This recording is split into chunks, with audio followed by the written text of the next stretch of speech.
Assalamualaikum warahmatullahi wabarakatuh. Selamat sore buat teman-teman semua dimanapun Anda berada. Oke, kembali lagi bersama Zona Forex. Hari ini Zona Forex akan memberikan gambaran review ya dari pergerakan XAU/USD dari sesi Asia sampai dengan sesi Eropa. Seperti apa kondisi untuk market XAU/USD saat ini, langsung aja kita lihat di chart.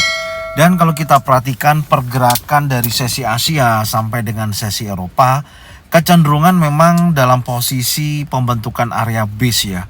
Tidak ada perubahan yang cukup signifikan, hanya bergerak terbatas. Sempat terjadi kenaikan dan menyentuh area resisten yang sudah kita gambarkan di 1843.12. Tapi kenaikan ini tidak begitu besar ya dampak dan pergerakannya. Kalau kita ukur secara range pergerakan sampai dengan sore hari ini hanya berkisaran $10,47 per troy ounce. Dan di akhir daripada time frame 4 jam tadi sudah berganti candle ya dari pukul 17.00. Di sini membentuk bearish pin bar ya yang memberikan dorongan kuat pada seller dan membentuk candle warna merah yang memiliki ekor panjang dari atas ke bawah. Ini menunjukkan seller yang memiliki momentum yang sangat kuat. Dan apakah ini akan melanjutkan penurunan yang akan kita lihat cukup signifikan? Untuk informasi lebih kuatnya sih kalau kita lihat di time frame 4 jam hanya kita melihat ada bearish pin bar.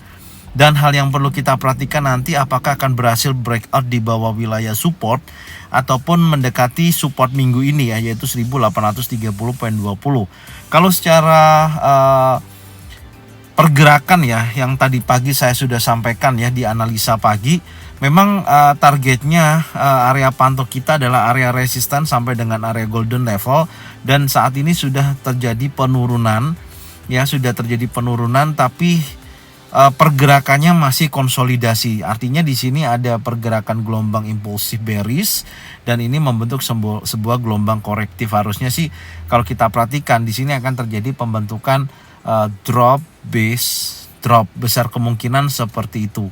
Oke, sekarang coba kita turunkan dulu di time frame 1 jam ya. Nah, di time frame 1 jam ada pembentukan seperti 3 inside down ya. Dimana ini ada mother bar, ini ada inside bar, dan kemudian ada impulsif bearish yang dimana berhasil close di bawah daripada open daripada candle impulsif bullishnya ini. Tapi di sini yang perlu kita perhatikan, sebentar ini saya hapus dulu ya. Nanti malam itu akan ada rilis news PPI ya. Mungkin saya akan berikan informasi sedikit buat teman-teman semua. Anda bisa lihat di table sebelah kiri ya. Di situ kalau kita perhatikan nanti akan rilis pukul 20.30, dan ini sebenarnya sudah saya bahas ya di analisa indeks dolar. Yang pertama ada core PPI. Previousnya adalah angkanya 0,1%, forecastnya 0,3%. Artinya ada pertumbuhan untuk core PPI sendiri. Ada peningkatan dari data sebelumnya 0,1%, diprediksikan akan naik sebesar 0,3%. Jadi jika mana aktualnya nanti sesuai dengan forecast di angka 0,3%, maka diprediksikan indeks dolar akan terjadi penguatan. Ya, tapi kalau nanti menghasilkan di bawah forecastnya di bawah 0,3%, akan terjadi pelemahan pada indeks dolar. Oke, kemudian kalau dari PPI sendiri, previousnya adalah minus 0,5%, diprediksikan dari kenaikan sebesar 0,4%. Artinya jika mana aktual itu sebesar angka 0,4% ya sesuai dengan forecast, maka akan ada pertumbuhan di PPI itu sendiri. Nah, apakah hubungannya PPI dengan kondisi saat ini ya, atau bisa nggak dihubungkan dengan inflation rate atau inflasi ya? Karena kan namanya producer price inflation ya. Artinya di sini mungkin ini untuk informasi buat teman-teman aja yang mungkin belum memahami mengenai data yang nanti malam akan rilis ya, yaitu PPI. Di mana PPI ini adalah indikator ekonomi ya yang mengukur perubahan harga rata-rata yang diterima oleh produsen Amerika Serikat ya untuk barang dan jasa yang mereka produksi selama periode waktu tertentu. PPI ini bisa memberikan indikasi awal ya tentang arah inflasi pada tingkat konsumen, karena harga barang dan jasa yang dikenakan produsen akhirnya akan mempengaruhi harga barang dan jasa yang dibeli konsumen gitu loh.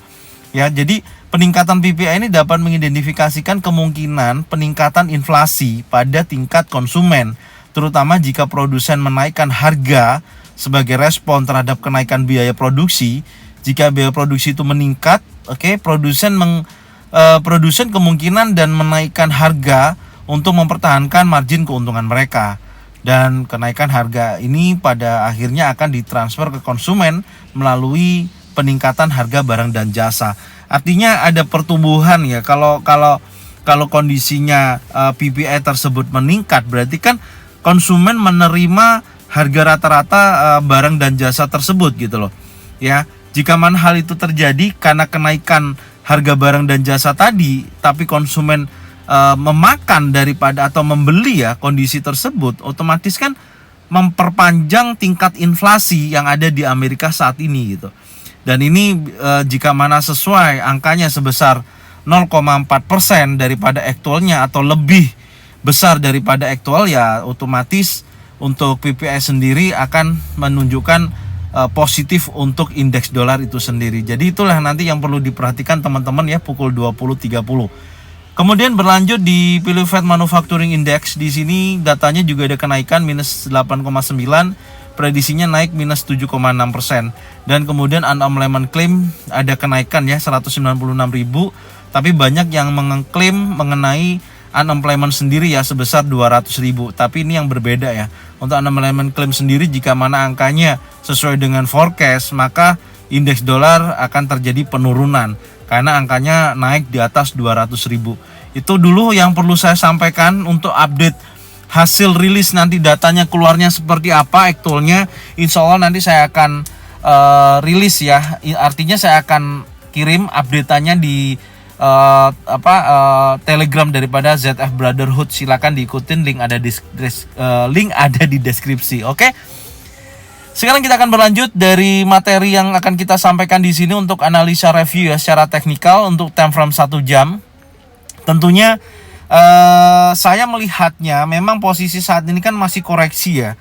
Hal yang perlu kita pantau adalah yang paling ujung di sini adalah support minggu ini nih, yang paling titik terendahnya ya, yang wajib di breakout jika mana kita mau melihat pergerakan XAU/USD ini akan kecenderungannya kuat turun. Kalau kita ukur dari titik tertingginya ya, ini kan sebenarnya sudah ada respon penurunan ya, sudah ada respon penurunan hingga mencapai kisaran 10,60 dolar per troy ounce dan membutuhkan kurang lebih 15 dolar lagi untuk mencapai di area support minggu ini. Maka saya katakan targetnya ya, kalau nanti respon dari kondisi pasar kecenderungannya melihat posisi news yang akan mendorong kuat pada indeks dolar terjadi penguatan sekali lagi ya posisinya, maka kecenderungannya bisa juga masuk kepada area order block kurang lebih di 1815. Jadi saya memiliki target 3 informasi kuat ya yang teman-teman pantau. Yang pertama adalah area support minggu ini, yang kedua area key support dan area low monthly sebelumnya. Oke, ini tahapannya ya kalau terjadi penurunan, pantau wilayah ini. Dan kemudian yang terakhir adalah area ini, area support, maksudnya titik tertingginya daripada area order block ya di wilayah ini, yaitu kisaran 1815.17. Oke, ini untuk menutup range kurang lebih 30 dolar. Nah, ini kondisinya seperti ini ya. Adapun kalau kenaikan nanti terjadi ya tentunya teman-teman tinggal pantau aja dari 3 level ini. Sekali lagi antara area resisten, golden level sampai extreme zone. Tapi menurut saya sih posisinya dengan kita lihat tadi saya bacakan news yang akan dipredisikan memang memperkuat indeks dolar ya. Posisinya menurut saya akan berlanjut turun sih untuk XAU/USD. Tentunya akan membentuk pergerakan seperti ini. Ya, oke, drop ya, kemudian base, kemudian lalu drop. Nah, akan membentuk pergerakan seperti ini. Ini dulu yang nanti teman-teman wajib pantau tentunya. Memang saat ini masih membentuk sebuah pergerakan yang konsolidasi ya, atau membentuk sebuah area base. Artinya buyer dan seller di level saat ini mencari dorongan yang betul-betul kuat baik buyer ataupun seller. Seperti itu ya. Jadi kalau kita ukur secara pergerakan seperti ini dari impulsif ya sampai dengan titik terendah sini, coba kita ukur dan titik tertingginya ini. Nah, pas ya. Tanpa kita prediksi pun cuman mengcopy antara gelombang impulsif bearish ini ya sampai titik terakhir dan kita pindahkan posisinya dari titik tertinggi sampai titik terendah, ini pas loh, targetnya sampai area sini 1815. Jadi kita sudah memiliki target bawah adalah 1815.17 dolar per troy ounce. Oke, jadi seperti itu ya. Kecenderungannya menurut saya tinggal memastikan untuk breakout area yang ini ya. Kalau terdekatnya untuk hari ini adalah area ini menjadi titik support terkuatnya ya, area ini. Oke, saya tandain dulu. Ini menjadikan titik support terkuat menurut saya. Yang nantinya kalau area ini terjadi breakout ya, area ini terjadi breakout impulsif bearish contohnya dan close di bawah 1833, bahkan bisa di bawah 1830, artinya akan dorongan seller sangat kuat ya. Untuk seller momentum akan terjadi di level tersebut karena dengan range yang menurut saya ya, yang pertama saya melihatnya adalah area ini resisten 1860 sampai dengan titik terakhirnya di sini, ini adalah range-nya. Tinggal kita lihat potensi penurunannya aja ya untuk malam ini. Oke, jadi ini mungkin yang bisa saya sampaikan untuk analisa sore hari ini. Ya, kalau saya ulangi lagi ya, posisinya dengan area yang seperti ini akan membentuk sebuah konsolidasi seperti ini dulu sampai nanti kalau terjadi breakout ya, impulsif bearish, maka kecenderungannya akan berlanjut turun. Oke, area tersebut. Ya, contohnya seperti ini, impulsif bearish, close di bawah 1833.23, retest dan akan melanjutkan penurunannya sampai dengan targetnya 1815. Oke, saya ganti warna merah. Ya, seperti ini. Adapun kalau koreksinya masih menguat ya, masih impulsif bullish, ya saya nggak akan ambil buy tentunya, saya hanya fokus untuk sell. Tinggal saya pantau aja area yang pertama resisten, golden level sampai extreme zone. Oke, jadi ini yang bisa saya sampaikan buat teman-teman semua. Semoga informasi ini bermanfaat dan tonton videonya dari awal sampai dengan akhir. Insya Allah banyak informasi yang teman-teman bisa dapatkan dan manfaatkan, informasi yang insya Allah bermanfaat buat teman-teman semua. Dan jangan lupa subscribe, like, komen, dan bunyikan loncengnya bisa mendapatkan notifikasi dari Zona Forex. Thank you buat semuanya. Salam profit konsisten. Assalamualaikum warahmatullahi wabarakatuh.